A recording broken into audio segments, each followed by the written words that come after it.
নীলকণ্ঠপুর গ্রামের সবুজ মাঠে থাকে ছোট্ট ছেলে রাহাত। এক সকালে সে তার বাবার সঙ্গে মাঠে গেল গরু, রাঙা আর দুষ্টু ছাগলগুলোর দেখাশোনা করতে। রাহাত বাঁশির সুর তুলতেই পাশের কদম গাছ থেকে রঙিন পাখিরা উড়ে এসে বসে। ঠিক তখনই ঘাসের ঝোপ থেকে একদল খরগোশ লাফিয়ে বেরিয়ে পড়ল, আর দূরে দেখা দিল কুঁকড়ে থাকা এক কচ্ছপ। বাবা বললেন, দেখো রাহাত, মাঠের প্রতিটি প্রাণীরই আলাদা কাজ আছে।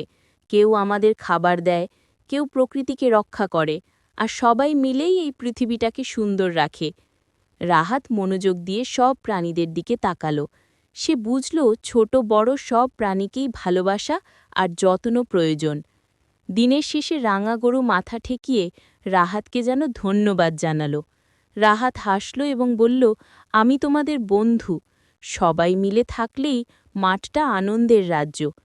এইভাবেই রাহাত শিখল, প্রকৃতিকে ভালোবাসলে প্রকৃতি আরও সুন্দর হয়ে ওঠে।